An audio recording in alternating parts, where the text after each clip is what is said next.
Even though I can't see clearly, I'll still do it to be whole. One more time, no music, just the voices. For your glory.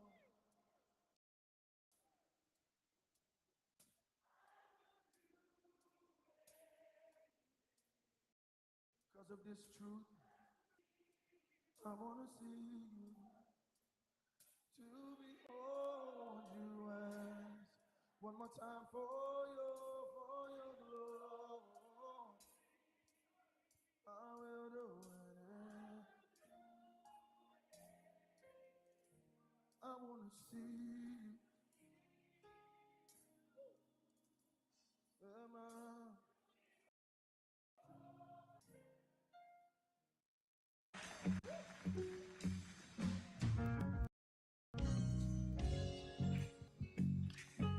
Searched all over, couldn't find nobody greater than the Lord. Is that your testimony? Father, we love you. We adore you, Jesus. There's nobody greater than you. If you know it, let's sing it all over the world. Here we go. I climbed up to the highest mountain, looked all around, couldn't find nobody, no. Went down into the deepest valley, looked all around down there, couldn't nobody, oh no. I went across the deep blue sea, couldn't find one to compare to your grace, your mercy.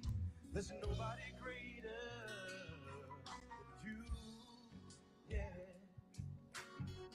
It's my testimony, everybody. I searched all over, couldn't find nobody. I looked high and low, and I still couldn't find nobody. There's nobody great, nobody great. There's nobody greater than you, yeah. And this is my, and nobody can heal like you can. Oh, most holy one, you are the great I am. All your ways and mighty is your hand. You are he who carried out a redemption plan. You are he who carried out a redemption plan. I searched all over, come on. I searched all over, couldn't find nobody. I looked high and low, I still couldn't find nobody. There's nobody great, nobody great. There's nobody greater than you. Now, if you don't mind lifting your hands for a moment, I want to hear y'all say, let them say nobody great. Nobody greater. Nobody great. Nobody greater than you. Let's go. Come on. There's nobody greater. Nobody greater. Nobody greater than. Nobody greater than you. We love you, God. And we lift our voice and say nobody greater. Nobody greater. Nobody greater. Nobody greater. Nobody greater than.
Jesus, yes, Lord.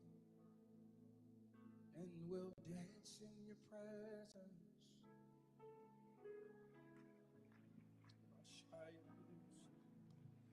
We will sing hallelujah.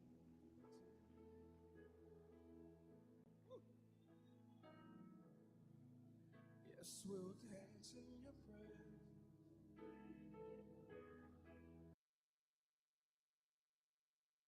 Hallelujah.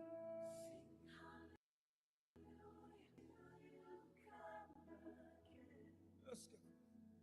And we'll dance before you.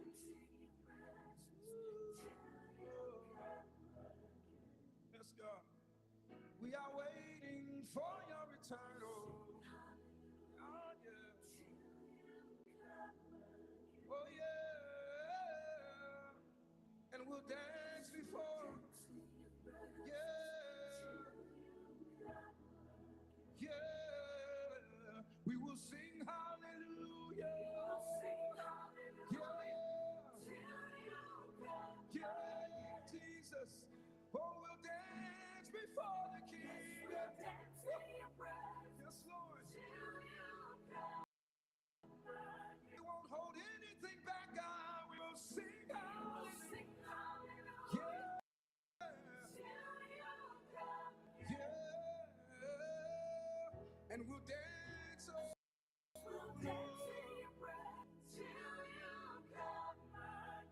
sweet time right here for you to lift up your voice and release a sound in this atmosphere. Oh, na na na na, oh, na na na na, oh, na na na na. Sound the alarm and release your sound. Oh, na na na na na, oh, na na na na. Sound the alarm and release your sound. Oh, na na na na na, oh, na na na na na. Sound the alarm and release your sound. Oh, na na na na na, oh, na na na. Let it rise up now. Oh, na na na na, let it rise now. Oh, na na na na, let it rise up now. Oh, na na na na, let it rise up now. Oh, na na na na, let it rise up now. Oh, na na na na, let it rise up now. Oh, na na na na, let it rise up now. Oh, na na na na, let it rise up now. Let healing arise now. Hey, let breakthrough arise now. Hey, let the power arise now. Oh, say, oh, na, na, na, na, na. Come on, sound the alarm, go. Oh, now, oh, now, oh, now. Break forth now. Break forth now. Release your sound in the atmosphere. Release your sound in the atmosphere. Release your sound in the atmosphere. Release your sound in the atmosphere. Come on, lift it up. Release your sound in the atmosphere. Release your sound in the atmosphere. Release your sound in the atmosphere. Yeah.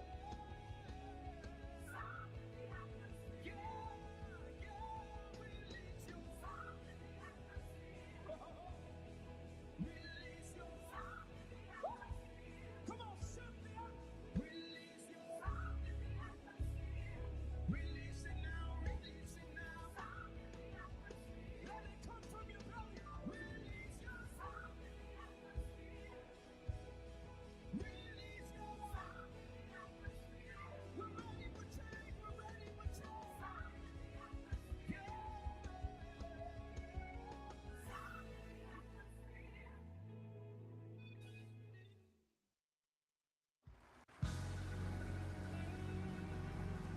I don't know what you need from God, but I came to tell you it's already gone. Look down your road and tell him it's yours. If you want it, you can have it. If you need it, you can have it. It's yours. It's yours. Somebody shout it. Wow. If you want it, you can have it. If you need it, you can have it. It's yours. It's yours. If you want it, you can have it. If you need it, you can have it. It's yours. Test 1, 2.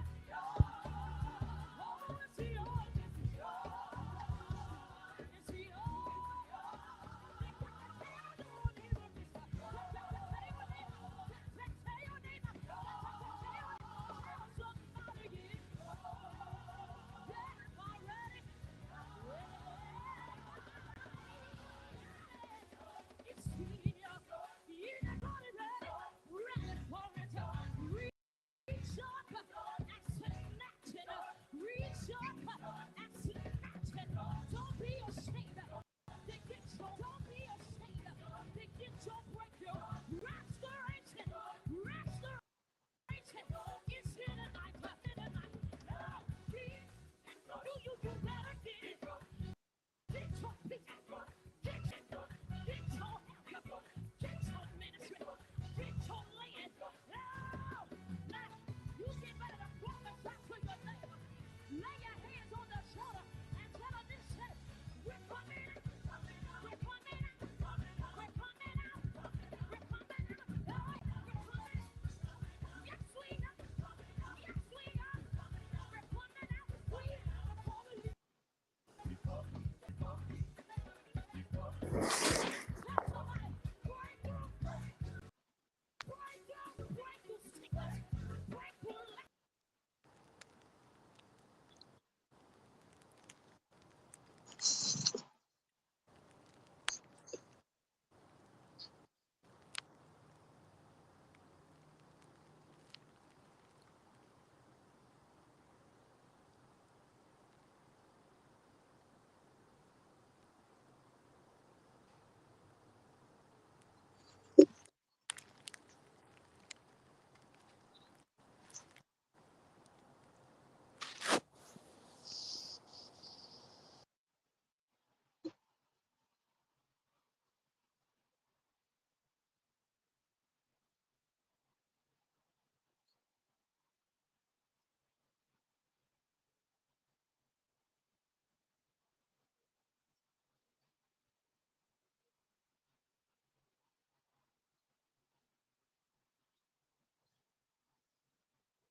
So we kind of gave a definition of it, but how many of you have experienced trauma in your life?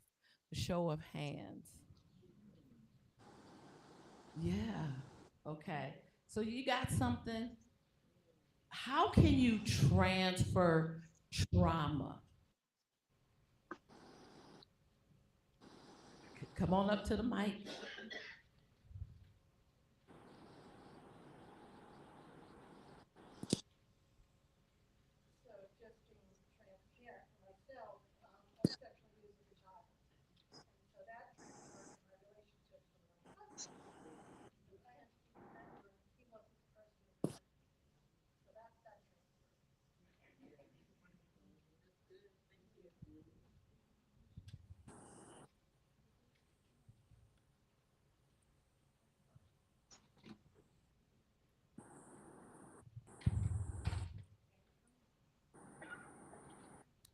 So, in medicine, we see if a clinician experiences a traumatic event, if they have not processed that, then they are taking care of their last client. The person in front of them is not the person in front of them. The person in front of them is the person that they experienced the trauma with. Wow. I just want to ask the question, how many of you heard hurt people hurt people? So if you don't deal with the trauma, even if you don't recognize the trauma, as Dr. Neal said, you could, inadvertently traumatize children or even someone else. So hurt people hurt people. So it can be transferred. Trauma can be transferred that way. Also, Nadine said trauma, what you said, mind, body, heart. What about the physical trauma? Sometimes that we don't realize from the emotional trauma, people can engage in self-injurious behavior and do things and traumatizing themselves physically as a result of the mental and emotional trauma.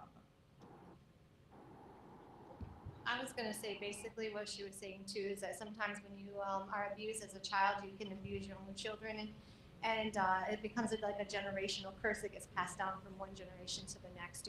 Like my mother was a hair puller. My sister raised me. She was a hair puller, and then I had to break that off myself because when I got angry, upset with my girls and went to run away, I would grab their hair, and I was like, "That's my mother. That's my sister." So I had to like at least I had to work on not doing that kind of thing because I didn't want my children to pass it on to their children. So I was getting ready. Thank you, teacher. No, so when you were all talking about the transference, and so I work with children, and so we see those traumas manifested, and people think that because the child has the behavior, they can change the behavior right away. But as you see, we've had two people come up and say that the trauma that they experienced as a child still manifests itself as adults. So when we're talking about children, some kids are just say, "Oh, I'm bad." And so we have that mentality of, "Oh, I'm bad." And so those things, until you get into a good circle, till you get what you need, even get what you needed today, you get to learn and be able to release and understand. But children, you can't expect a behavior that they've had for 10 years to go away in 1 month or 2 months. So trauma is lingering. And so we have to think about, when we look at adults, they were children, and where did the trauma come from? And then address it at that point. Sometimes we have to go back to being a child when we're dealing with trauma, just like we saw with Kirk Franklin dealing with his trauma. So that's the thing we have to think about when we think about children and talk about teenagers, young adults, and then young women.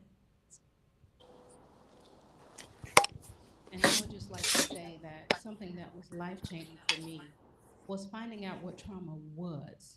Because you can give me definitions all day, but I need examples, right?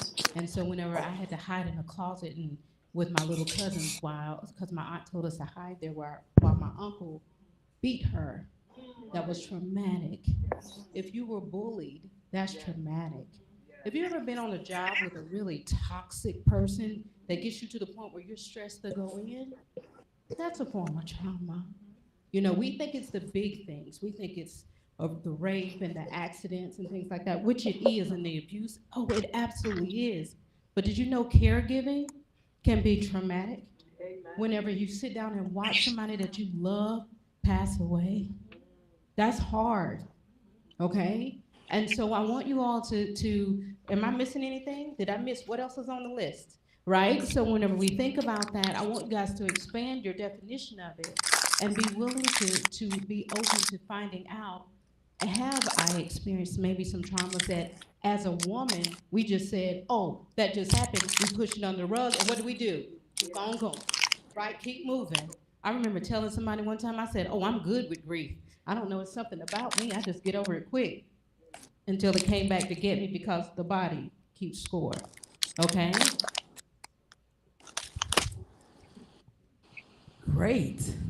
So I want to ask you all, they kind of gave us some examples of what may happen, but what are some of the signs of trauma that you personally experience? What are some of the signs? Do you know the signs? If you come on up, y'all could just.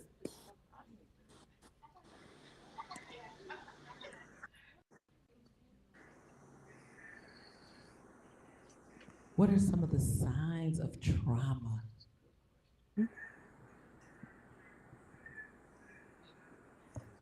I think it's those little things that are triggers.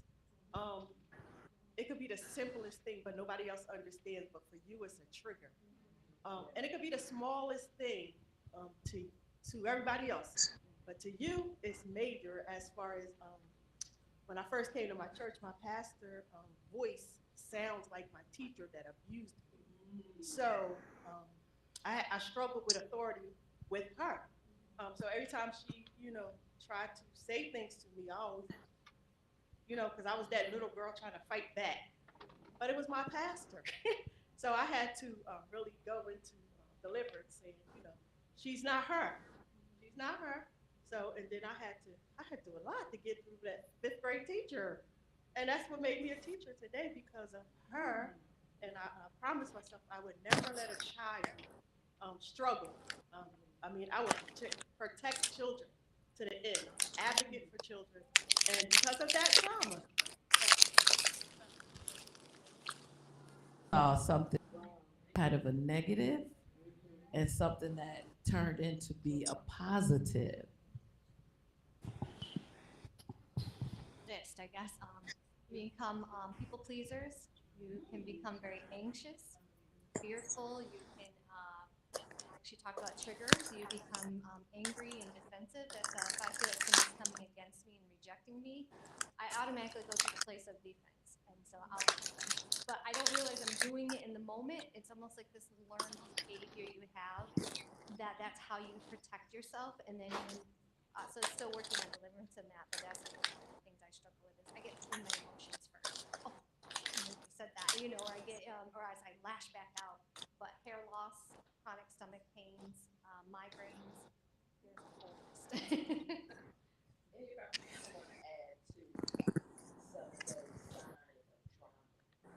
Yeah, I just wanted to say that it's important to do your own work because I've read books and books and books and articles and all of this stuff. In the midst of it all, I'm thinking, I don't have trauma like that, right? So I'm fine. And I read Black Pain. Y'all read that? And it was a book about African American depression. And when I read that book, I was like, oh my God, I've been depressed for centuries. But with trauma, I just didn't think I had it like that, right? I couldn't recollect anything horrible that happened or whatever. But when I started unraveling my behaviors and my attitudes and some of my ideologies, even, that's when it came out to me, where the So it's important to do your own work, because some of those things that were identified and that we're speaking of may not remain that way. But once you start doing your own personal to unravel those things, then you may find something, that's relevant.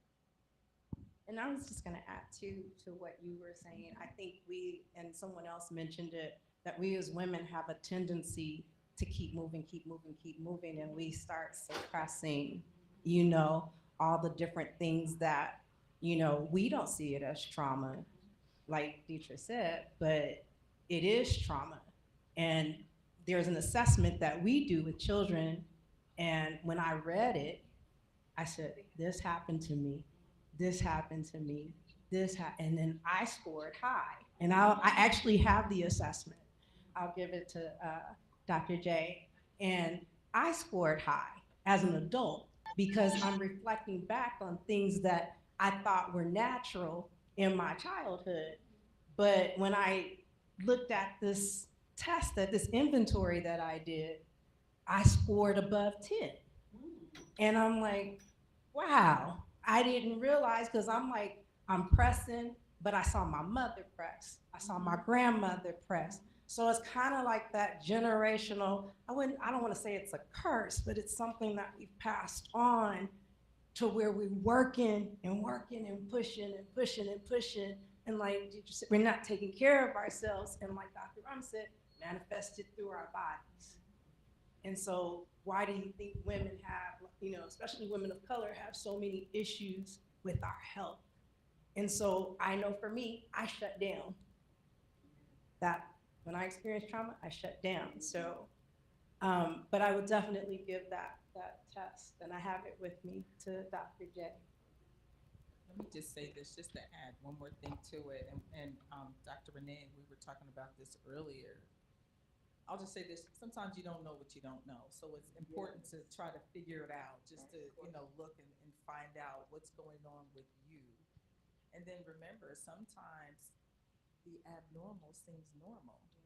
It becomes normal. You continue just to go through it and live with it. You don't even know that it's not right, that you're living in pain, or you've been traumatized, and you just continue to, as you said, suppress it. The abnormal becomes your normal. And that's not right. So. And in my work and in my research, because I realized one day no one else was going to come help me. That if I didn't figure it out, I was going to go crazy, for real. And so I started doing the work on my own. And one thing that I realized was that there's things called negative coping mechanisms, okay? Because we think that you automatically say, oh, well, why is this person drinking alcohol, or why is this person on drugs and things like this? But whenever you wake up and you're in the middle of a TJ Maxx or Belk and you spent $200 you didn't have any business spending, that could be a negative coping memechanism, right? When you start out trying to say, I just want to snack and eat one cookie, right? And next thing you know, all 12 cookies are gone. Plus a bag of chips, that's a negative coping mechanism. Whenever you sit down to watch one episode of a show, and next thing you know, you binge watch for 8 hours, 10 hours, that's a negative coping, because what it is that your brain is saying, I can't handle the emotions that I'm feeling right now, or this, I got triggered and I don't want to go back to it, so I need to get distracted, okay? So that's another way that your traumas can show up, when those things become bigger and occur more often. Y'all know you have to come near the mic, or we gonna keep talking. Y'all are meddling, okay? Y'all are what the old people call meddling in people's business. Yeah. Meddling. Nebby, you're getting in people's businesses. Meddling was what we said. But one of the things that, just thinking about everything that you're saying, you're hitting so many things that I've experienced and I recognize as trauma, this in the conversation. When my parents separated when we were kids, and I thought it was my fault. And so what I did was, when confrontation would come, I would shut down.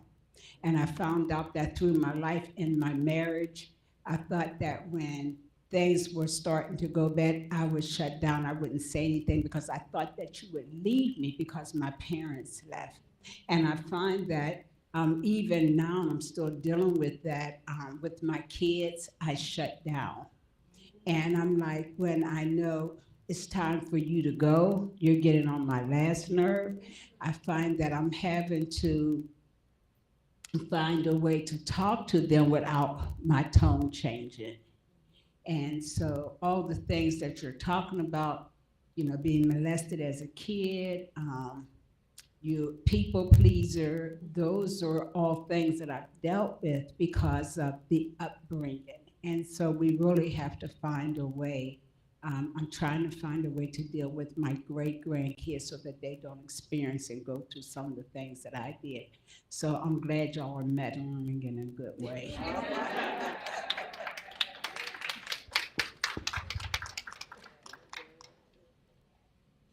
I'm really grateful that you're all having this discussion because trauma really does need to be addressed. I was listening to what everyone was saying about suppressing and everything, suppressing trauma. Well, we know that October is it's Domestic Violence Awareness Month. And I don't mind sharing my story. I'm a survivor of domestic violence. My father used to beat my mom like there was no tomorrow. My dad was so bold with it, he would go on her job. And we used to run as kids just to try to hide. And along story, I'm not going into all the details. Those that know, those that don't, just thank God you see the story. And I've always been interested in behaviors, learning about behaviors and different things like that. Those know I am a mental health therapist in South Carolina. I work with children and adults. I'm also trained in TFCBT. One day at work, we had a guy come in yelling and screaming. Now I'm thinking, I'm past my trauma. I'm past the yelling and screaming, whatever. I'm beyond this. Until that day at work, he's yelling. There's about 7 or 8 police cars at the job to contain this one person. And mind you, he ain't have one good leg and a half of another leg. But I'm up here. They said, Vaughn, you got to go do this crisis. And as soon as I saw that, I froze. I said, I can't do this. My supervisor looking at me, I said, I cannot do this. It triggered me back to when I was a child, when my father used to fight, used to throw things at my mom and what have you. I said, I can't do it. And I literally went into a full-blown anxiety attack. And she's looking at me, I said, I can't do it. I got to go. And then it took me back when we used to have to call the police, and the police would come. And so anyway, one of my coworkers, she said, Yvonne, get outside. Get outside, get outside. So I went outside, still seeing the police cars. I said, Lord, my trauma has not been resolved. Here I am, a therapist, working with people, sexually abused, physically abused, emotionally abused, and I'm suffering from this. I can't do this. I got to get me together. So the last few months, I've been in women's conferences, been in women's coaching and grouping, and it's dealt with unresolved trauma. So I'm grateful for the panel, and I think some of my therapist colleagues for the discussion because it needs to be had. I used to be ashamed of my story. I ain't ashamed to tell it because this is my story. This is where God brought me from. And I know if he can do it for me, he can do it for everybody else. And it's not the therapist, it's the woman in me. Because I had other behaviors. So don't be ashamed of where you came from. If you went through whatever trauma, whatever, get help for it. Take notes on what these people say. You don't have to suppress. Because I carry stress in crazy parts of my body. So when I'm under stress, okay, that's a trigger. That back get to hurting, that hip get to hurting. There's some trauma because I suppressed. Was not allowed to openly and express my emotions and my feelings. It's just like she said, we create distractions for defense mechanisms. But you gotta talk about it. Like I told y'all earlier, get on somebody's couch. Woo. Okay, we got one more. What the sister just said reminded me, when I was younger, it was always all hell breaking loose in my house. Like any moment it could pop off, cops, people, somebody getting beat, somebody having a seizure, like it was always popping off. So as an adult, we lived for a few years next to a family that they yelled at their kids. They just yelled horribly. And it didn't sound like they were yelling at the kids. It sounded like they were living some trauma that they were exacting on their kids. And that created a lot of anxiety. And one day I realized I mean, they weren't getting physical with the kids. We didn't hear anything like that. We contemplated reporting because we were so concerned that the way they were yelling at the kids, and we understood what kind of harm that was doing to them and could do to them long term. But one day I realized for myself that we were the second victims of that abuse that was going on with those children, and what that actually does to our bodies. I don't know if you have heard, and probably have by now, the term weathering. So when you're faced with any kind of perceived danger, your body goes into fight, fright, freeze, or fawn. And what happens in your physical body is that your cardiovascular system ramps up, your heart starts beating fast to shunt blood to the parts of your body that can help you get away or to help you fight or to do whatever needs to be done, and it pulls it away from the other parts of your body, like your kidneys and your liver. That's not helping you to fight nobody, but your muscles, that'll help you fight somebody, and your extremities. So when that is happening, those parts of those organs are being deprived of oxygen-rich blood. And over time, it wears on you biochemically. It wears down your immune system. It wears down your ability to reproduce your cells in your body in an appropriate way. You may have overproduction or underproduction or trouble multiplying cells. So what I'm trying to get to is it is beyond the surface. Even if you realize that there is a soul wound or a heartbreak, and it's not being dealt with, is the point I'm trying to make here, is that it can weather you over time so that you appear older in your body and then physically than you really are because it hasn't been dealt with. Wow. Okay, so I have a question because I'm taking in everything I'm hearing. And this is something that I've been thinking about too, because I'm seeing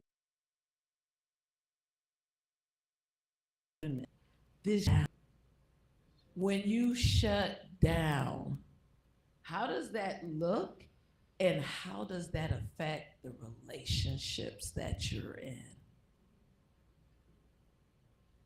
How does that look, and how does that affect the relationships you're in?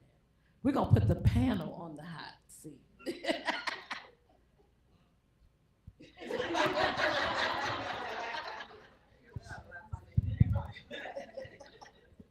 Well,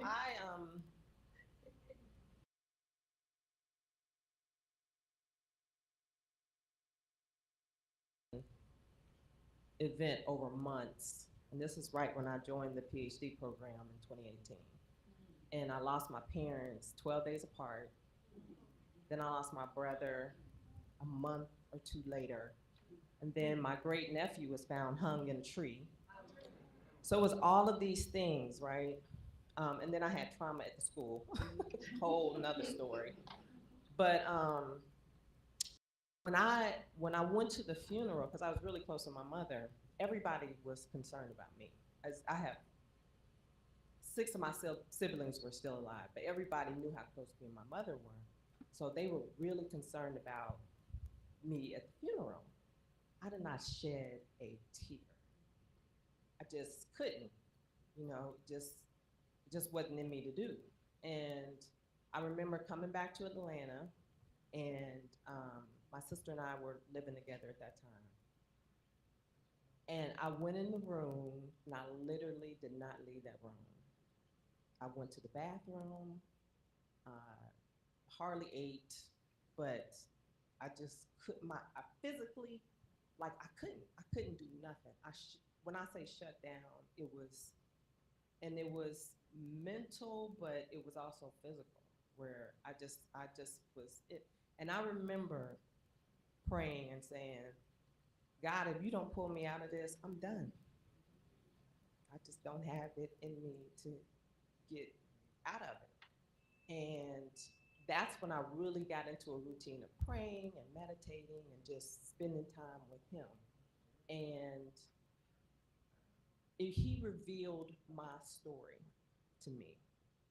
And what I mean by that is that's when I started unraveling and trying to figure things out. my life was so tied to my mother, I didn't know who I was. You know what I mean?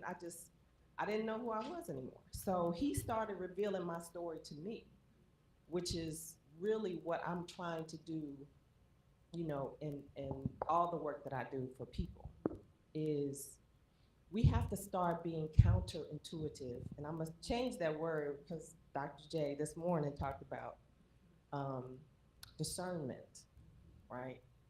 But we do have to be more connected to ourselves, right? And stop living and walking and writing a story that is not yours, right? And so it's the trauma that we live out by our behavior and our attitudes and our actions. And for me, that's the key. It's if you look at your behavior, that's your story, because that's what you're telling the world. That's what they're seeing. So when I say spend time with yourself to unravel those things, I found so much out about myself. I was like, woo! The people that love me, I love y'all for loving me.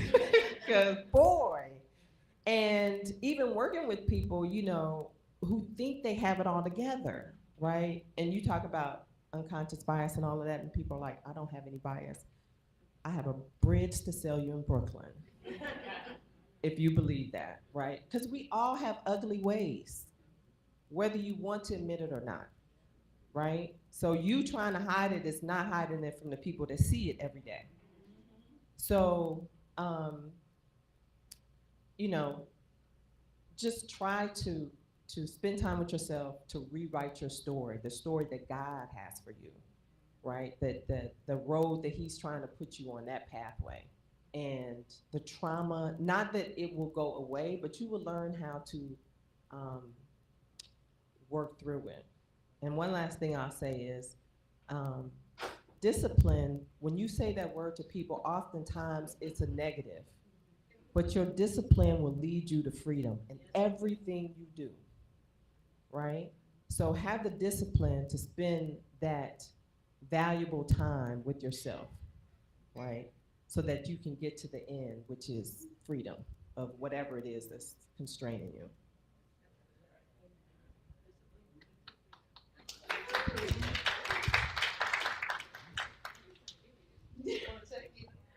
So I know I do shut down. I do shut down, and it has affected my relationships. It's funny. My daughter and I were having a conversation, and she said, "I can tell when you shut down." And so when your children, and I have two young adult children, are able to tell me that I'm shutting down, that's because those are my heart. So that's where I say, okay, I got to get it together. And so I was thinking when Deirdre was speaking, I was thinking about a song. I think James Cleveland sang it. Please be patient with me. God is not through with me yet. That's like one of my theme songs because I do know that I'm a work in progress. And so trauma, like you said, is hidden, but I know that I recognize that I do shut down. And I do now know that working with children, young adults, I need my own therapist. So I do prayer, but I definitely see my therapist every week, standing appointment.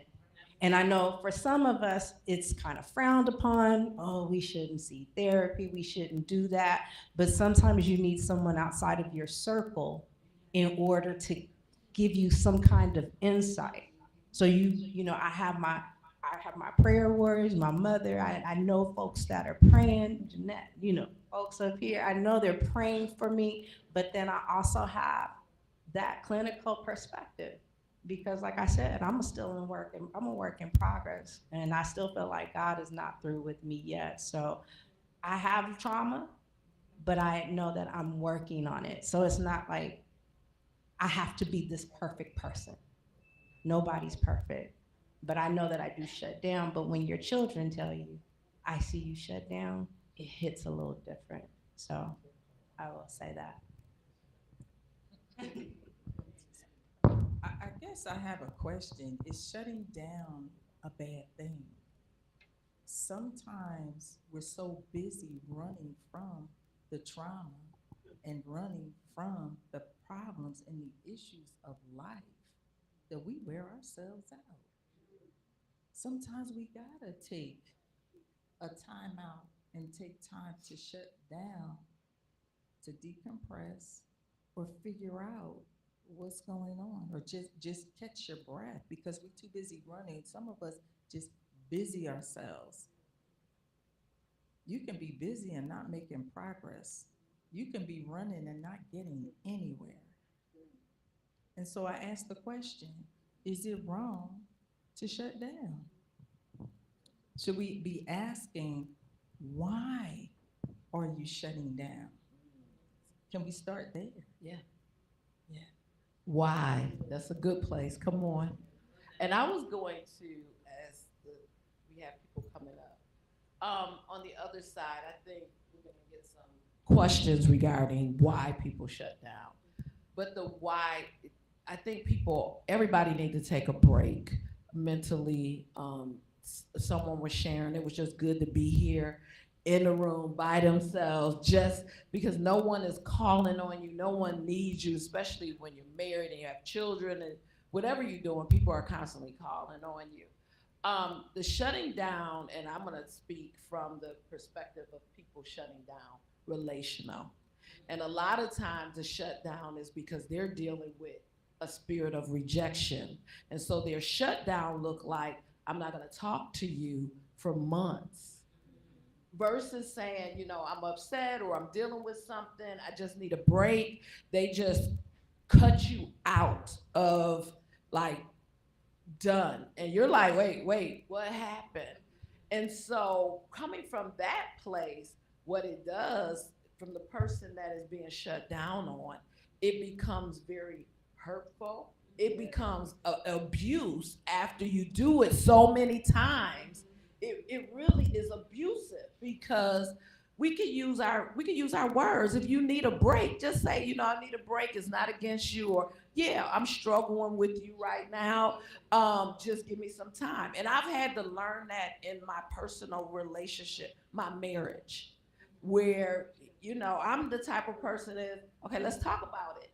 And he's the type of person is if he needs to, let me get my thoughts together, because I'll just let everything come out. And he'd be like, see, no, I'm going to think about it because I know you'll remember it. So just on that part of, we talk about triggers and things that affect us when we are dealing with trauma and it's causing us to feel rejected. When we shut down, we got to think about why we shutting down to that other person and just giving them a, hey, I need a peace out, or give me a couple days. But when you shut down and you go for weeks and months, that's abuse. For me, it is abusive to me.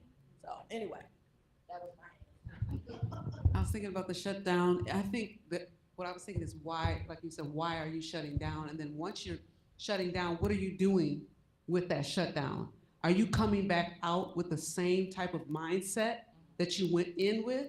Then the shutdown is not doing you any good. It's just, you're just taking a little nap.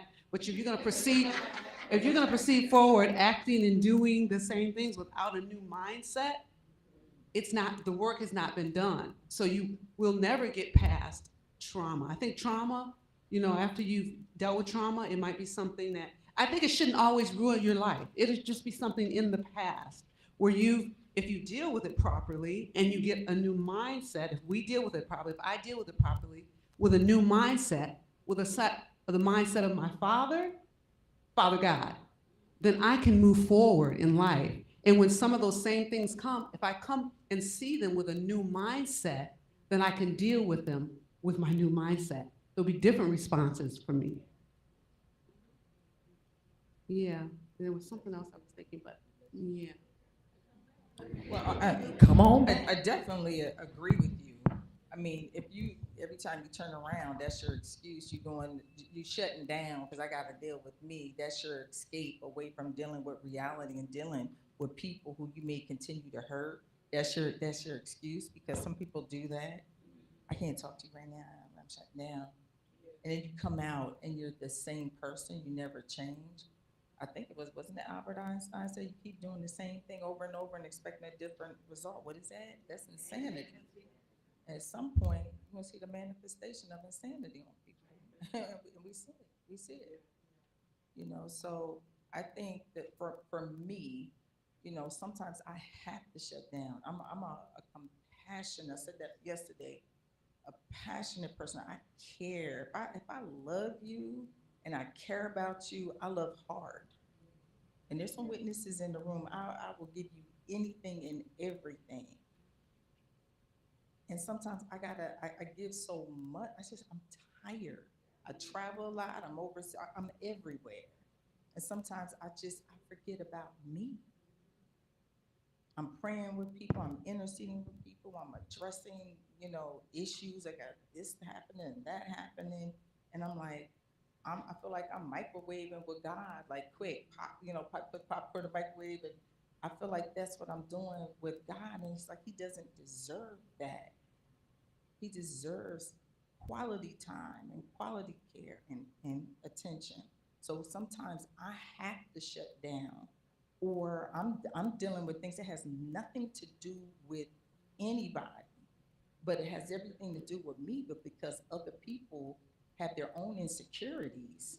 Because you're quiet, do I need to run around and say, hey, I'm shutting down, or it has nothing to do with you, but I'm not talking right now? I was talking to someone in here earlier, it may have been Dr. Renee. It was somebody that I was talking to, because I talked to several of y'all today. You know, it's sometimes as women, we judge each other too harshly. We don't know what a person's living with. We don't know what they're going through. And because somebody walked by you and didn't speak to you, you have the audacity to make a big deal out of it. What's wrong with her? She didn't speak. You run around and tell everybody, she had an attitude, she got this. Maybe the sister had a bad day. All HE double hockey sticks could have broken out in her life. We don't know what's going on under the surface, and we need to have more grace for people. Stop thinking that everything is about you. Say it again, say it again. Stop thinking that everything is about you. Everybody has a right to take time out, because they're, you know, for me, I get quiet. Believe it or not, I get quiet. I get quiet. And sometimes I don't feel the need to just run on. How crazy would that look? I'm quiet because I'm shutting down right now. That I don't need, I'm quiet. But if I have a relationship with you, it's my responsibility to say to you when I'm not acting normal with you.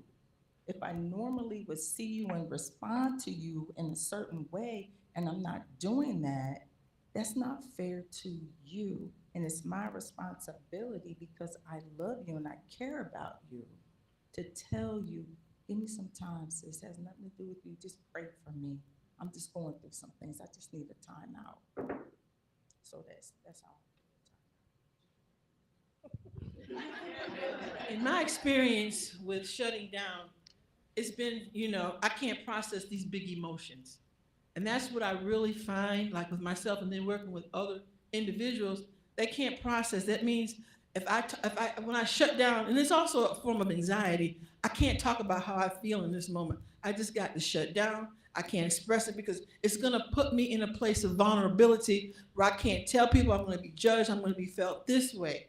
So that's, for me, shutting down. I'm not in a place, which I'm a little bit better, where I can express my feelings and be able to take ownership over how I feel, and being able to effectively communicate, I'm not feeling you right now. I'm not in a good space right now. And I think the second part of what I heard, what about shutting down, when do we know to take a step back? Taking that step back is, you know what, I tell people, look, when I can't play well with others, I put myself in timeout. Because that's when I'm about to shut down. Let me take a step back, because I'm going to get in my emotions. I'm going to get in my feelings. And rather than get in my feelings and say something I don't have any business saying, let me take a step back, process, reassess it, and then come back in a different mindset and shift the perspective and reframe the thought. Okay, now let's talk about it. let's have an open, do a dialogue discussion where we can talk about how I feel, and not blaming, but how your behavior made me feel where I don't have to shut down. Yeah, I just wanted to say that that's key, right? And I think we all need to realize that this is a blessing, right? Because a lot of us don't get this. You know, we don't get to share, right? We don't have a Dr. J to put on these conferences every year so we can come in and be blessed and hear all of these things, right? So to your point, we do need to give each other grace. And then realize part of this is not our fault. Remember that transference we were talking about? Our ancestors didn't have none of this, none of the tools, right? And was dealing with the most heinous trauma, right? And now research shows that that's transferred in your DNA. So we are carrying so much stuff that we have no idea how to process, right? And that's why these conferences and people in your circle are so important, right? To help you unravel that and try to figure it out, right? Because it is difficult when you're by yourself and you just have no clue, right? So we have to give ourselves grace, but also, you know, each other. We have one. Come on. Actually, Dr. Neal, you just kind of said what I was just about to say. But just to reiterate that, you know, I was thinking about just a recent incident that I had. And, you know, this person really wanted to put it on me, put me in a box like if something was wrong with me. And so as I was thinking about it, you know, I put my own self in a timeout because I couldn't respond the way I know I ought to respond. So I had to put myself in my own timeout. And I said, you know, my words were, Dr. J, I used my words and I said, I can't talk to you right now. Not in this state, not in this mind frame. I can't respond. Not right now. And so a year later almost. I needed that time. I really did. And so when the person came back to me, I wasn't looking for an apology, but it was more, this is your fault. And that's when it clicked. No, you're dealing with something that's unresolved, and now it's my problem. So I needed to get, because I was, you know, I'm that person. Our reason is me, it was wrong. You know I don't have these issues, you know, but it traumatized me so much because I have an issue with trust. I value relationships very much. So when I get connected in that aspect, I'm expecting, I know it's a big expectation, but this is what I'm expecting. So it really bothered me and it traumatized me because I've had so many other of those relationships that I've gone through in life. So I had to give myself grace. I gave her the grace, but I also told her, you need to get some help. I'm not that person for you. So oftentimes with trauma, people tend to gravitate to us for some reason, but we don't often have what we can give, or what they need. So we need to learn to defer it and not take on. That's part of my problem. I'm a sponge. And so I'm taking on your problem first before examining it. Is it my issue or is it your issue? So until I can figure it out, I'm putting myself in timeout. Wow. Okay. I'm just getting a download and I'm trying to process it all. I had a question and I know we're gonna go, you're gonna actually get an opportunity to get in groups and you're gonna get an opportunity to share your stories. But I wanna share this. As I was sitting here, a lot of times when we share our story, sometimes, and only you can, and it may not fit for you, okay? So if it doesn't fit for you, you don't have to take it. But we in our human state tend to go to the negative. Why is that? Why? And I want you to think about it because you can only answer for yourself. And And as I was sitting here and as I was listening, and truth, we need help, we need the talk, we need this.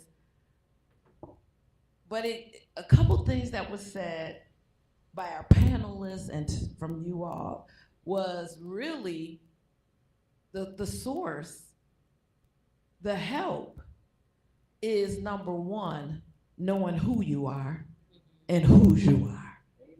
Because every last one of us raised our hand regarding having some type of trauma in this life, right?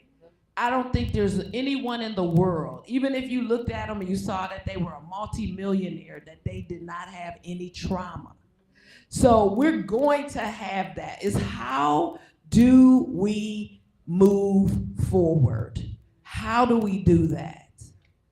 Okay? How do we do that successfully?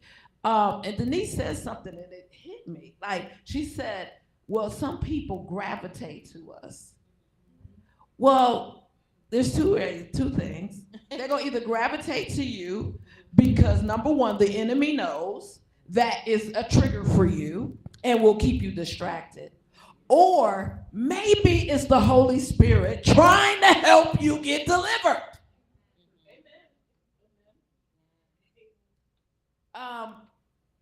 How many people have broken someone's trust in this room? How many people have let somebody down, didn't do what you said you were going to do? You had every full intention. But we hold each other to an unrealistic place. A young lady I'm following, her name is Michelle Lopez. And her campaign is to refer another woman. But when we stay in the place of trauma, when we think that's where we are, and sometimes, we're gonna be tested because whatever can distract us. I was tested this day. I was like, this is a distraction. Because, and I don't want to blame everything on the enemy, but that's his strategy to cause us to fail. If you're not being distracted, then he ain't worried about you. You already going down the path he needs you to go. So I want to talk just a little bit about that. I know we have somebody in the queue to talk, but I really want us to really think about, where is God in this process? Because we talked about, we got to do something. So it's not just prayer. I mean, God does answer prayer. But there are some things that we need to stand in truth about. So I shared very openly that when people shut down on that, like that on me, it messes me up. It takes too much of my mental time. But I came to a conclusion last night. Did y'all remember that? Bye-bye. Those are people that I gotta just say, when you're trying to hang on to somebody that is not progressing and it's causing you anxiety, it's causing you time, then it's time for you to shift. We gotta get the decoder clues. It's time to shift. It's time to advance and go up. You can't advance and go up if you're still looking back. But first, to be able to advance, you gotta know what you're advancing to and how to get through all of what you're dealing with. So you gotta be transparent with yourself. You gotta do the work. And the work isn't just, Lord, do it for me. Do it for me. Do it. No, it is honestly looking at who you are, where you're at, your behavior. So I want to ask the panel, where is God with trauma?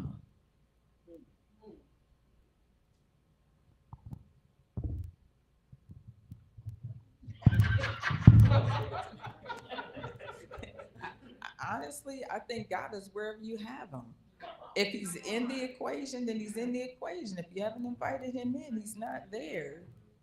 But he's wherever you have him in the process, right? So, I mean, I think that when we look at the word of God and we rely on on the word of God, he does want us whole, nothing missing and nothing broken, right? Nothing missing and nothing broken. And so if we're living with trauma, we have pain, and we're just having all these issues, Dr. J is saying, where is God? God has to be invited in. He's a gentleman. We got to remember, he's a gentleman. We got to invite him in and ask him to help us through the process, because the word also says he will perfect those things that concern us. Trauma concerns him because it concerns us. He wants us delivered and set free. And a lot of us aren't living in truth. And what does the word say about truth? What's the truth going to do? It's going to set us free. So let's start with truth. Let's invite God. If he's not in the process, and it is more than prayer. I mean, yeah, God help do it. God do it. And God's trying to do it, and we're not listening. Sometimes we get in our own way. We get ahead of God. We get in God's way. But we really have to invite him into the process and allow him to truly lead and guide us. Sometimes he puts people in our lives, like a doctor, who can help us with trauma, because some of us don't know how to let go. You know, some people we've lived, especially in our community, where we were always told, what goes on in the house stays in the house. Going to a therapist was taboo. And in some cases, it still is. But having a good therapist, there's nothing wrong with a good therapist. And maybe some people need a good therapist, along with, your pastor or counselor, whomever. But you need somebody to help you through the process. God is there, but a good therapist can help you along that process, because some people struggle with hearing God and understanding and having a good, and I'll say good, God-fearing Christian therapist. Yes, please. That can help you, pray with you, and just help you and understand what God is really trying to say to you to help you through the process. So invite God in. God is wherever you have him. Just invite him in. That's all I'm going to piggyback, but I want you to tell your story that you told me last night at the thing about the house. Can I jump in on your comment and say do something else? I'm sorry. she shook my whole world. I was there trying to look at the concert. I couldn't, but she told me about this house. Please share the house. Please.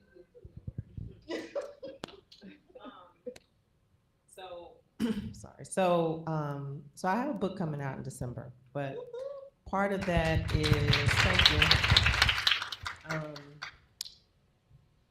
I talk about identity, and the process that I take the readers through is your pre-conscious, conscious, and unconscious.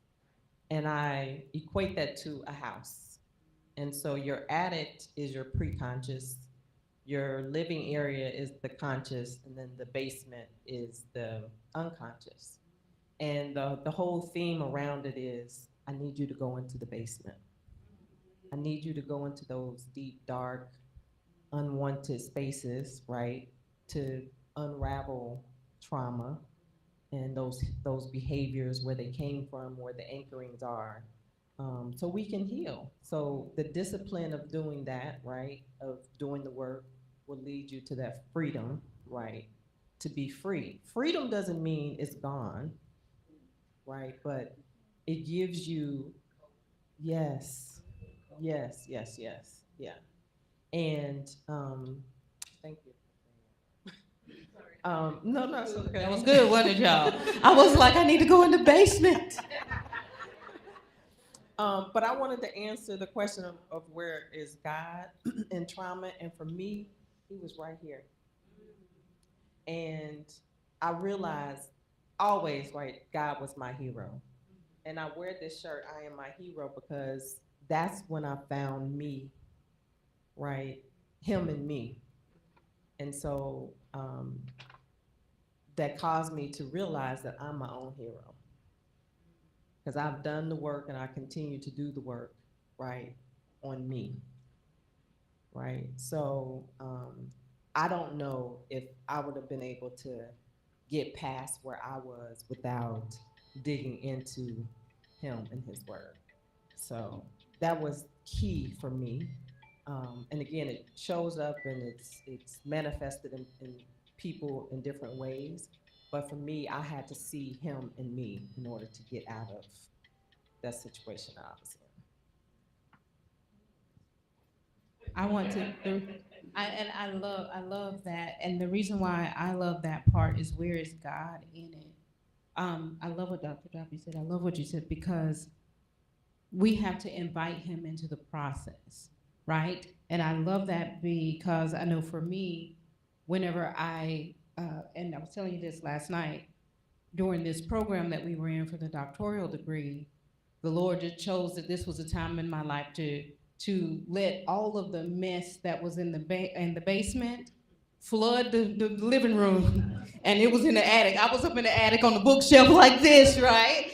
And I'm like, oh my gosh, I'm going nuts. And I'm so grateful for Dr. J, because she stayed with me, and she was not that friend that left, even in my rough times, you know. But I wanted to just say that whenever I finally, and God will orchestrate it for you. So if you pray and say, Lord, I need you to help me with this. First, he'll bring you into a room like this, where this is to shake you up. The Holy Spirit, I hope, is doing something in all of our hearts right now to say, daughter, I brought you in this room because now is the time. I do not want you to live the rest of your life messing with the stuff that you have in here. It's time for healing, right? And so he orchestrated it so that a trauma therapist came to my church, and she stood up on that stage and she listed those things out that I said to you earlier. And when she said caregiving, oh, and when you had that really bad breakup, oh, and when you had that bad job, and she went through all those stuff, and I was like, oh, I didn't realize that. I thought it was me. I thought I was just depressed. I was prone to depression, right? I just thought it was me. And so as I started doing the trauma therapy, and we started doing something called EMDR training, what I realized was this. The beautiful part was God was all in it. She was saved, sanctified, and Holy Ghost filled, and I was too. And the Lord led that session. Because we came in the second day, and I was like, oh, I'm going to talk about this. I had my list, y'all. Y'all know me. I had a list. I was like, I want to get healed of this, and this today. And so I get in there, and the Lord said, ask her about this. And I had a cousin that passed away at the age of 40 unexpectedly. And all I could see was her face. And I cried for 20 minutes. But you want to know why? Because the Lord said, it's time for you to heal for that. So whenever you ask, where is God in it? He is in the middle of it, but you got to start the process. And then we're going to, everybody, if you don't mind, and I'm sorry for this. Is this okay? I'm sorry, I'm going to give it back. Everybody, do me a favor. Close your eyes right now. Everybody close your eyes. Now, how many of you are afraid to do this work? Raise your hand. Nobody else can see you. Is anybody afraid? How many of you say, if I go there, I don't want to cry for 20 minutes. That's overwhelming. How many people think about, I don't want to deal with that. It's going to make me remember that stuff and feel those feelings, right?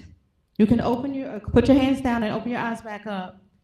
And the reason for that is that oftentimes that's what keeps us as women from going to therapy, because we're afraid of what's going to happen when we go to those deep places. But that's where you get your freedom.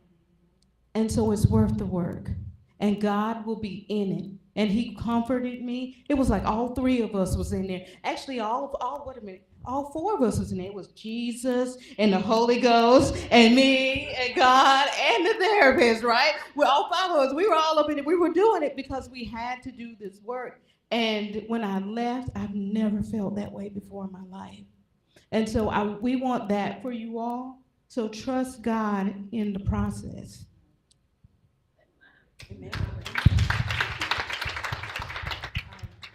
Where is God in it? Okay. Dr. Robin and Dr. J, they said where God wants you to be. And when Jeanette said yesterday that she just be talking to herself, and now that I'm an empty nester, nobody can see it, but I'm talking to God, you know? And so if I'm in the bathroom, and so I put all these affirmations, you know, you are beautifully, you are amazing, you are wonderfully made. You know, I can do all things through Christ who has strengthened me. I went on Amazon and got all these little stickers and I'll just put them in my bathroom. And then I got a book that I've used every day. It doesn't have a year on it, but it's a spiritual book that has a word and then it has scripture. You've probably seen it at Bible bookstores. So I have one in my bathroom, I have one in my bedroom, and I'm just flipping and I'm turning, but I'm talking. I'm talking to God because it's like he's your friend. He's my best friend. And so I'm talking to God and I'm like, did you believe what I did today? Or did you hear what, you know, I'm talking to God, but I'm also just saying, God, give me grace. Give me grace. And everybody that has gotten up, I love that we're all have self-evaluation skills where we're able to look at our inner selves and say what we need or what we've been through. But God is like you said, God is where you want to be. And I talk to myself too, so you're not alone. I talk to him and I talk to God, even in the car. Even in the car, in the midst of, if I'm listening to somebody and they are just, and you want to say bye-bye, but I'm in the midst of it, I'm saying, Lord, help me. Give me the words to say. Speak through me in order to handle situations. So I just feel like God is everywhere. God is here. God is in the bathroom at the DoubleTree, you know. So I speak to God. That's where God is for me. I know we're supposed to go to our next session, but we're gonna roll this all in. I wanna grab you, give you an opportunity. Then I have another question. So it kind of touches on all of that. So where is God? I think we need to put God to work, right? So where is God in the midst of all of it? Because we want healing, but not everybody around us wants healing. I know what I bring to the table. I know what I want out of my relationships and my friendships. I don't always get that back. So we've been using the word what we're using, shut down. I find I don't shut down, and maybe it's a matter of semantics. I don't shut down, I just withdraw. I can love you from a distance. Because if I'm trying to heal and I'm putting myself in an environment where they don't want to heal, then I'm not really trying to hang out with you. And so you get to a place, or I get to a place where I'm just going to withdraw and love you from a distance and do what I need to do. But we have to put God to work, because I need God to do the work that I can't do. And I need him to do the work that has to be done, like really on the deeper parts of people. And if I'm in the midst, I'm probably undoing some of that, because I tend to speak what I feel and not everybody can handle the truth, right? And so sometimes we can do damage. No, it's the truth. But sometimes we can do damage because we might be speaking the truth and they can't handle it. And so if I'm gonna be around them and I'm gonna speak truth, that's gonna be damaging. Let me just step away. And God, I need you to do what I can't do.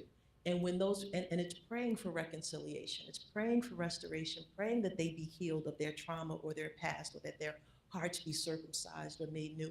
And when that doesn't happen, you gotta learn to let the leavers leave. And it may feel like, because I'm loving you from a distance, that I'm the one that's leaving, but it's really not, because I expressed to you, this is where I am. This is the impact of this relationship. This is what it does to me. And this is how we, maybe kind of consider something different. But when that doesn't happen, then you learn to let the leavers leave. you still go on to your healing and your joy, and your house is far more peaceful, right? And so why would I give up that peace to be in a relationship with you when all it's bringing is trauma? And so I think we have to put God to work and just recognize that he has to do the work that we can't do. And if my healing is going to be complete, I have to find a way, and maybe you can speak to this, find a way to be around those people when I need to be, right? Because sometimes you can't always stay away. But when I need to be, what is that mindset shift that you were talking about that allows me to be in their company, but not have the impact that they would typically have, or not be subjected to that unhealthy element in my own mind? And at the same time, to keep my mouth shut so that I don't undo whatever it is God is doing. That's good. Okay, I want to say two things. One, first of all, I want to give a shout out to Dr. Frida Pfeiffer, who is online, who introduced a book to me just a month ago by Joyce Myers. And it has changed my life. I really didn't want that book. I wanted the book about how to stay young. But everybody that was in the book club, they had already read that book, so I found that I was behind, and they chose the book, How to Love People That's Hard to Love, right? Is that the title? Loving People Who's Hard to Love. I was like, I really don't want to read that book, but because I try not to focus on the negative, but I realized after going through that book that I was hard to love. And let me, the book really focused on you loving God. And Women Reaching Women, we will be doing a book club, book study on this book. A very powerful book. But I realized that focus had to be on God. It's all about God, right? But I realized I was hard to love because, for instance, if I have somebody that I'm in a relationship with and they love to give cards, you know, the beautiful cards that they give, and I get them, I love them, I keep them for, you know, I like to go through some time and read them, but I don't return a card. So if you're really into that, then you would be like, she's ungrateful. To that person, I'm hard to love because we have different love languages. So what it shows that we gotta have mercy and give each other grace if we wanna be loved, right? So I took it on that. So I wanna give a shout out to Dr. Frida Pfeiffer, who that book has delivered me. I'm telling you, that's the thing. We keep living. I don't care how you get. God gonna keep showing you where you need to be delivered. The question I want to put out there, and I know we're supposed to be going to, this is gonna be a hot one. How do we deal with the trauma when the things we expected in life has not come? A husband, our children, or want to have children. The trauma of your child not going in the path that you desire them to go. We don't talk about the trauma that our women go through when we have so many women that are unmarried. It's quiet. How are you coping with that trauma? Or are you coping with that trauma?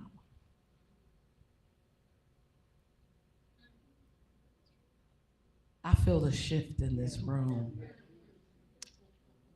God. How are you dealing with that? Are you really dealing with it? How are you dealing with it? Come on to the mic. You got some people running.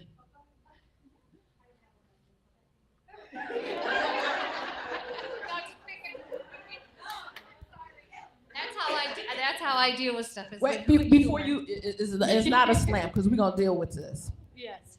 The reason why we're gonna deal with this is because this is what divides us as women. Yes. Women that think, oh, you got a husband, so you can't say nothing. I'm not saying you said that, but that's, don't go there. I want to deal with this because I've dealt with this for over 37 years of my life. I got married very young. I didn't even want to get married. thank God for my mother and my family who loved him. And patient. Don't even look at me because my sister-in-law was in the same boat. We both was guilty. But women that are not married, they will excuse like, well, you don't have any pain. You don't have, because you have a husband.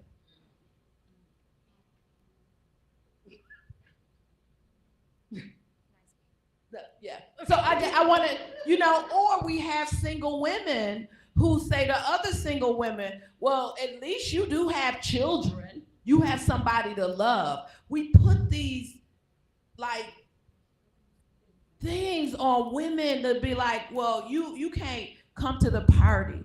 I remember my children are PK children. And so we would always have people over our house Sunday after Sunday. If we wasn't at Old Country Buffet, we was at the house, okay? And I remember one time my girls wanted to go, a group of girls sat across the street and they were talking. And one of my girls went over and they said, no, you can't come over here because you have a father. It starts young. And we don't have any intentions to really bring hurt, but that's the way we think. Or we go to this, well, we get this too. I'm getting all mine out, y'all. Oh, well, your husband, you can do that because your husband work and have a good job. But a lot of people don't realize that when we first got married, we barely had 2 nickels to rub together. For a long time, I'll say for 10 years, we made $30,000 a year. We used one vehicle, but because we had a heart to give, we never went without. And we had 5 children. All of our 5 children make more money now coming out of their first job than we made for 10 years together. But people had the perception because we never spoke negative. We always was giving. But we have this mindset. I would have people tell me, oh, you're going to go through the program, get your doctorate. You have your husband helping you because he has his doctor. So I made up in my mind he wasn't looking at my papers no more because it was going to be my doctor that I earned. But that's what we do to each other. So I want us to, and I'm saying this not because I know my come here. Because I know she'll go there. She ain't gonna go there, she healed. It's not the point, it just hit. We gotta stop. We gotta refer one another and build one another. So we gotta catch that. And I could be guilty of that. I'd be like, look at them, especially my kids. I'm like, they don't need to say nothing. They making all that money. Anyway, go ahead.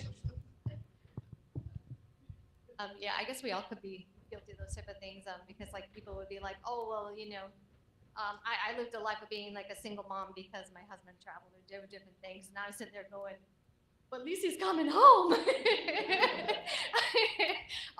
Anyways, so I can relate in that.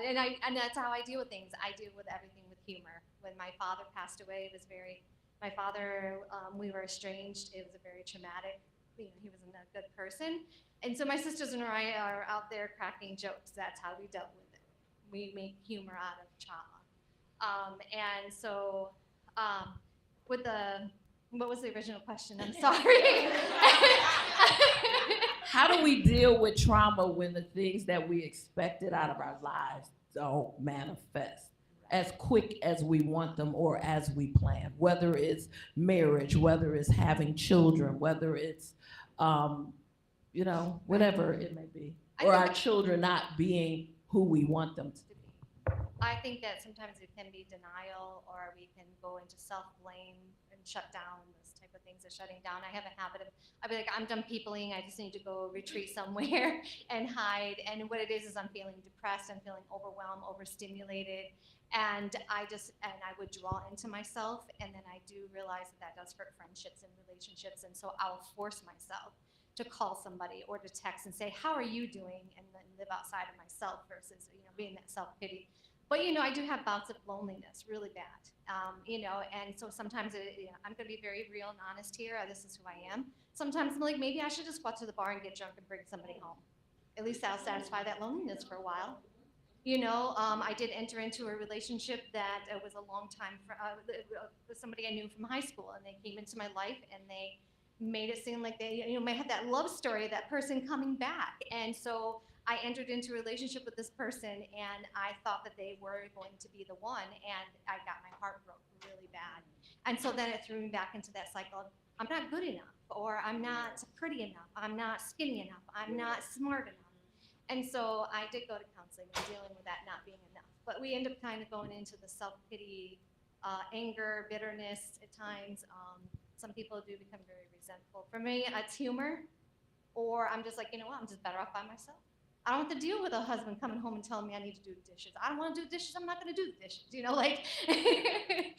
and so anyways, that's kind of my take, I guess. Thank you.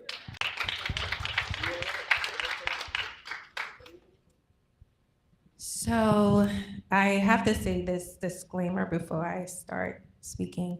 I've never been this vulnerable in such a big setting before. So how did I deal with trauma?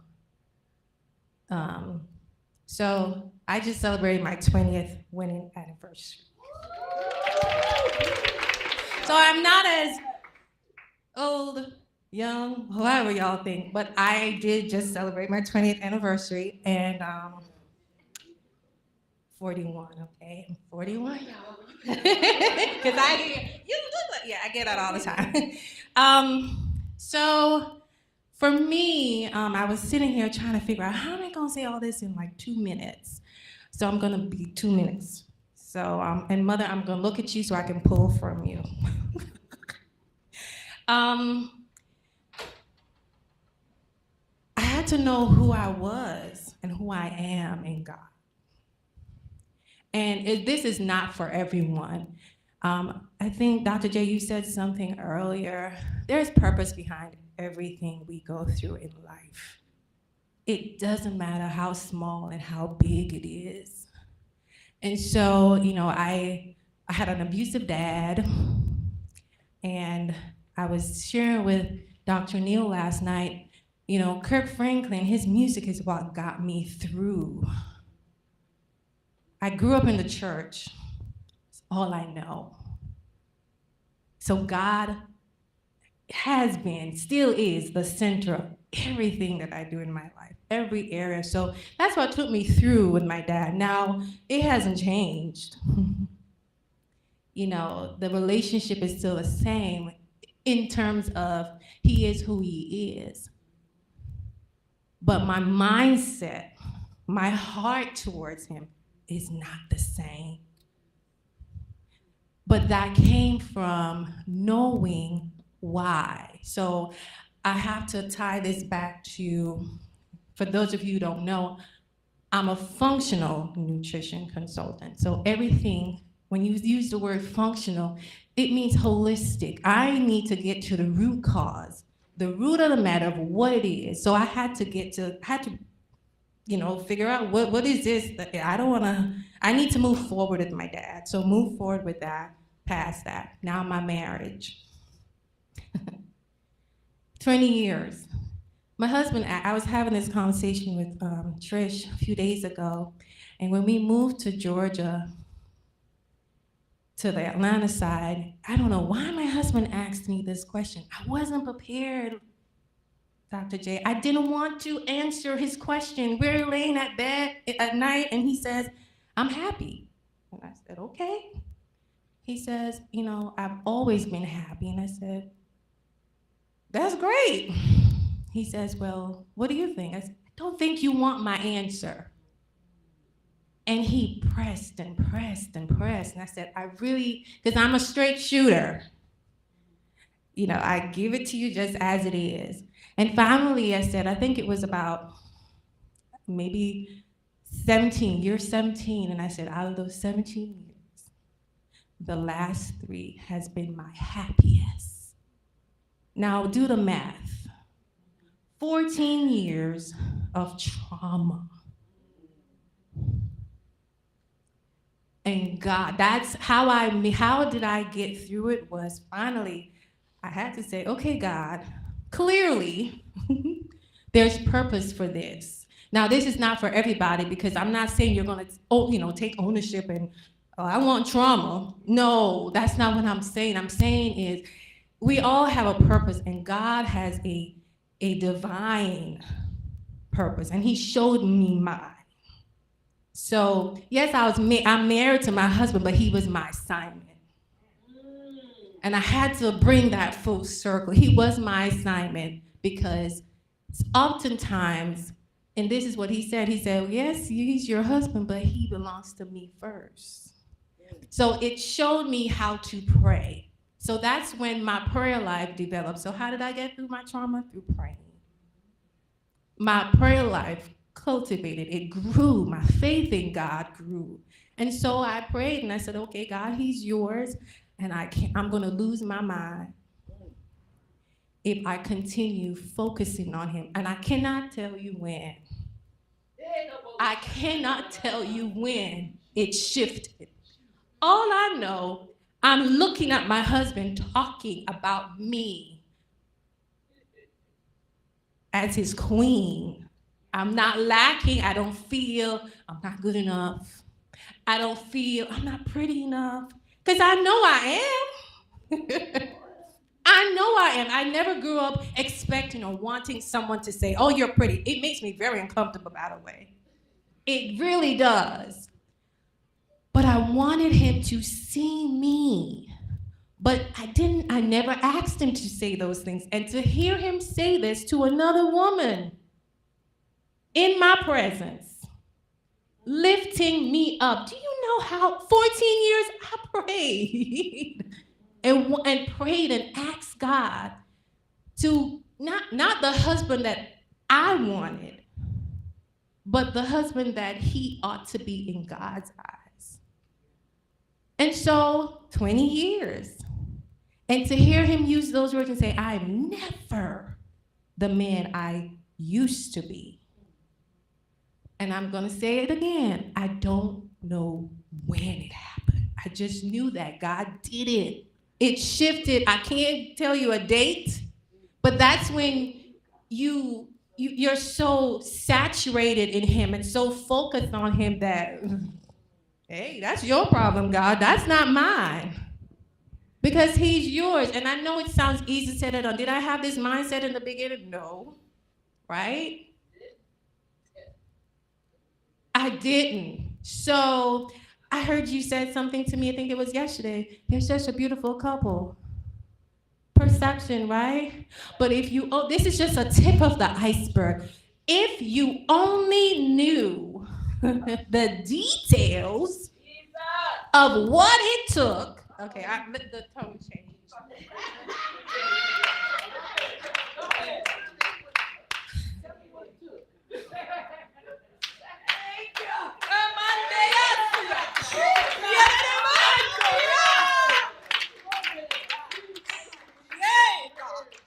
If you only knew what it took. And that's why I'm saying, not all trauma is just. There is purpose. Right before I got up, I saw that right there. Purpose-driven advocacy. Guess what? That's me.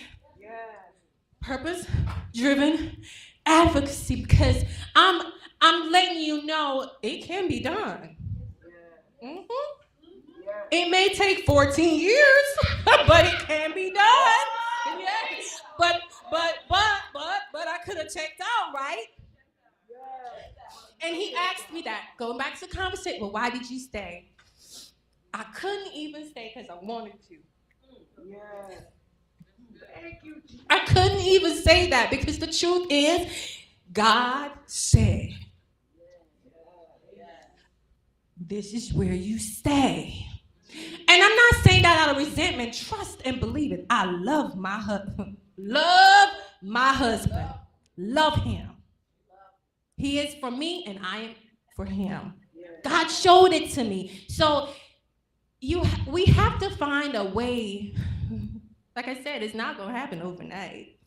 But if we stay before God and allow him to be the vehicle to take us through all the ins and outs of that trauma living, that trauma life. If we really, because that's what I had to do. I picked it up a couple times when I tried to fix it, because I wanted to fix him, right? We want to fix, well, and it may not be that him per se, but we want to fix ourselves to almost fit the suit of the trauma. But in essence, I had to really, really, when I finally just like unpacked, as Kirk Franklin said yesterday, we travel so heavy. And it was a time I just couldn't, I had too much. And I literally had to let it go. Whatever it cost, whatever it took, I had to let it go and allow God to do the work that He said. Because He did show it to me. And like I said, you gotta find a way to connect. And I'm not saying you're marrying your trauma, but you gotta connect to the real purpose of that trauma and figure out, okay, God, it may not be what it is for that person, but what is it? Because that's where I started, me. Because I did have some unresolved issues with my dad. I said I didn't want to marry my husband, my father. We say that, right? In some way, shape, or form. So we have to choose our words wisely. So to go back, I'm here, I'm still here. And I'm sane. We're better than we were before when we first got married. And hey, 20 more years, let's bring it.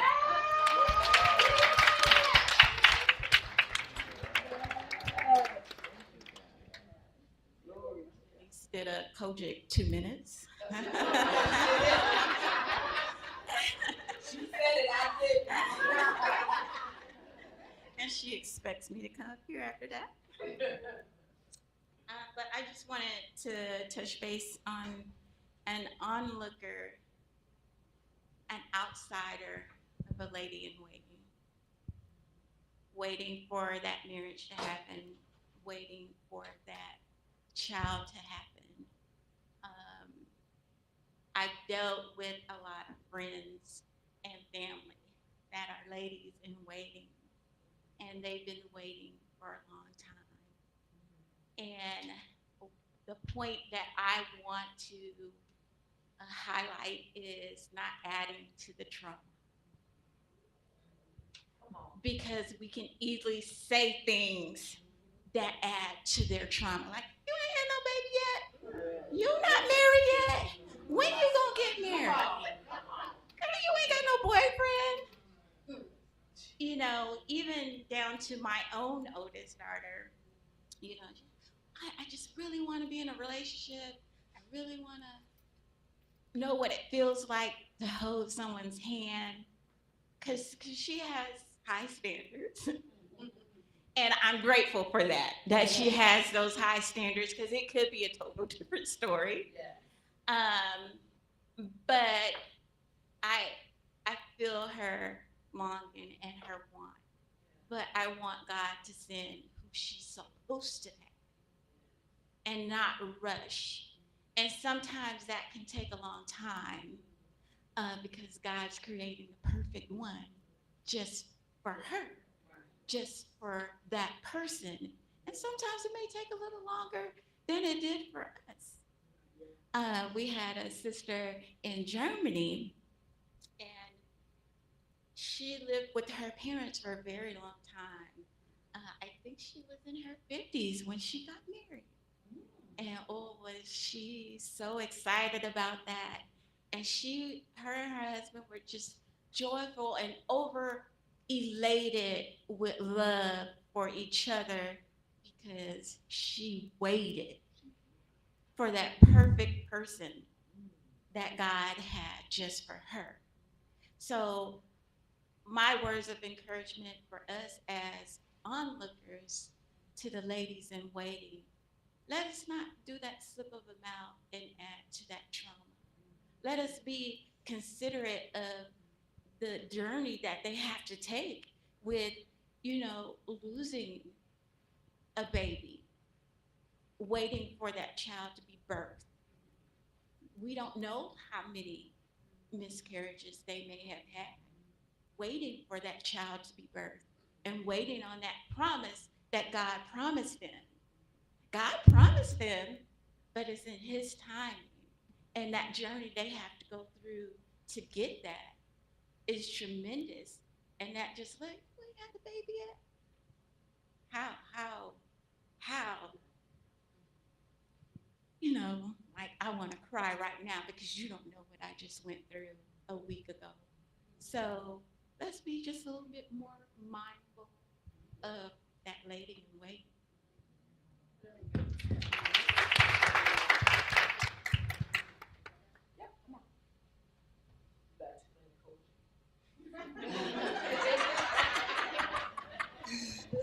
So much I want to say about this conversation. It's so delicious, but I will just really important for me to insert when Dr. Neal's book comes out and we all read it about going into the basement, that we are gentle with ourselves and that we don't re-traumatize ourselves by beating ourselves up and being hard about the things that we have to unpack that are living in us and living in our behaviors and the way that we show up. Pema Children wrote a book, The Places That Scare Us.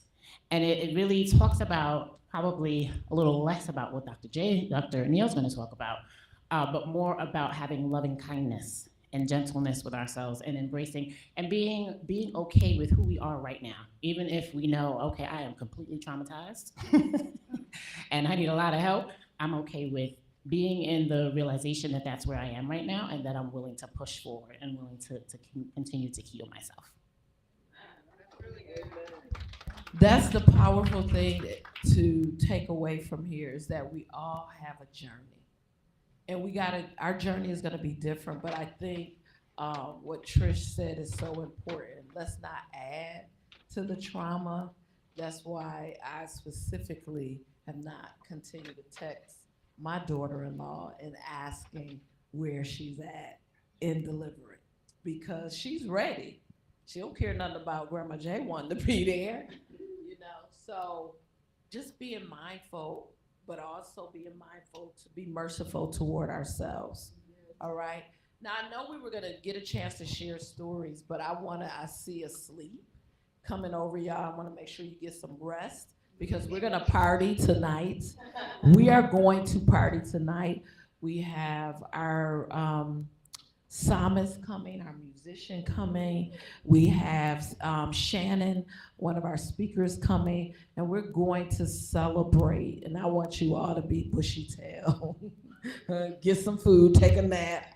And I wanna say to those that are online, please send us, you have our emails and our texts.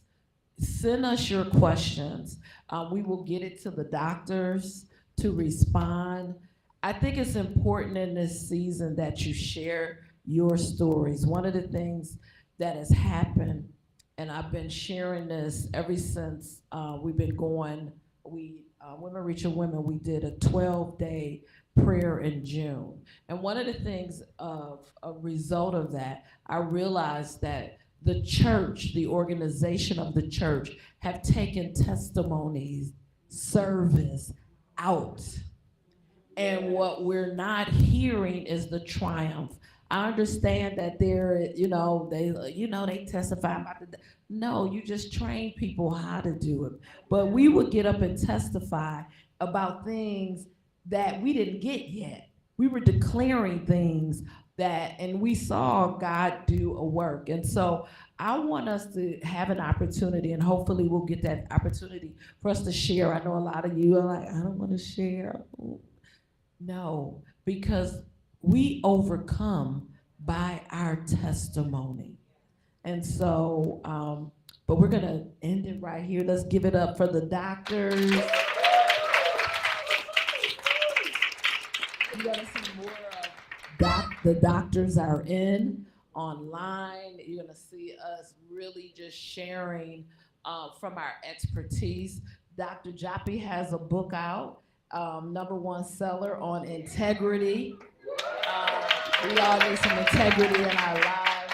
Every one of these ladies ladies up here have a phenomenal dissertation. You want to, if you don't know what their passion is, you need to read at least chapter 4 and 5 of their dissertation, or 1 and 5. And then if you want to see some of the results. Also, before, and you know, some of you know my testimony, how I went back to school and was fighting it all the way. Not realizing that in 2018, a year before I went back to school, I wrote a book, and it's called Space Creator. And most of you have it. If you don't, it really is about decluttering your life so that you can see what's there. And it all started because we was instructed to wear a black skirt, and I don't have a black skirt. And when I went through the closets, I had about 17 black skirts. A lot of times we don't even know what we have because we have too much. So, but it talks about how my life was transformed as I decluttered some of the things in my life. So it is, I do have it. I can autograph it for you. It's only $15. I tell you, it will bless your heart. All righty? I was gonna do the church. I was about to say, let's stand. You can't take the church out the girl. Come on and give them another hand.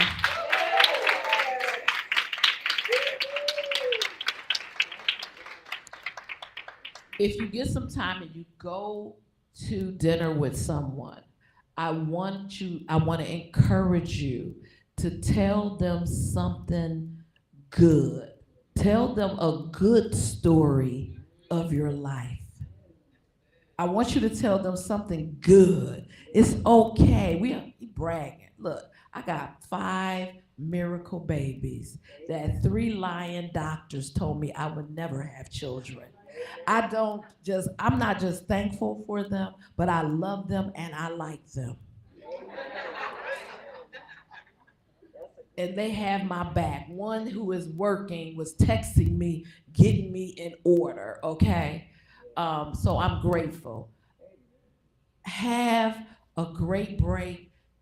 Meet us back here at 7 o'clock. Let's get our party on. You can wear your pajamas, your comfy clothes. We're gonna eat afterwards. We got some good stuff so you can snack on, but we're gonna have some hors d'oeuvres. We got shrimp. We got some, for y'all that eat healthy, we got some stuffed mushrooms.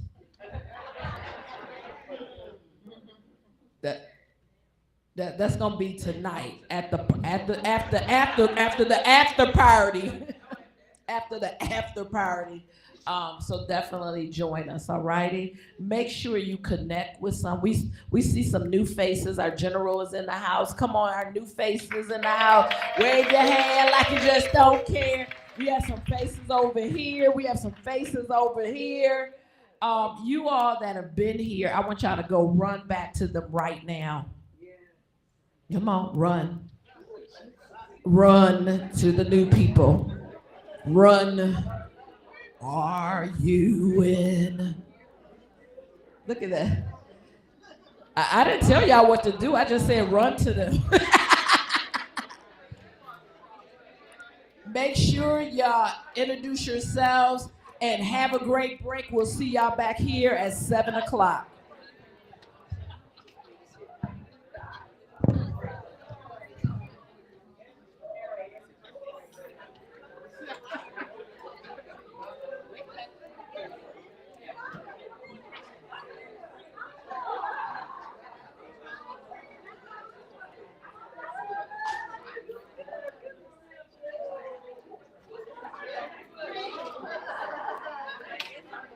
Okay.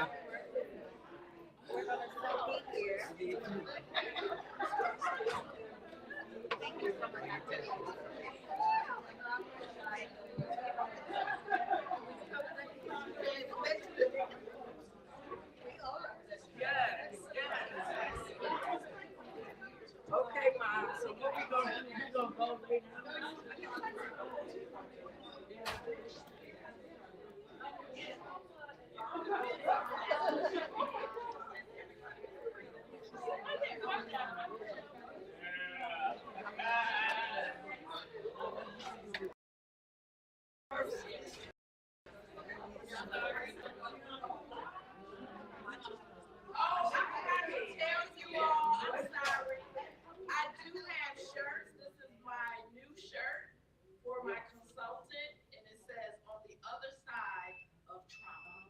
Oh, We have two brands over there. The ones that is outlined in white, you're getting them at my cost. It's $25, and the other ones that don't have it is $20. So I got them out there. Cash at me. Give me the cash. Grab your size. I'm not manning the table, okay? We also have our 10th year anniversary shirts, the Jewish shirts. Some of us will be wearing them tonight with our pajamas on or whatever.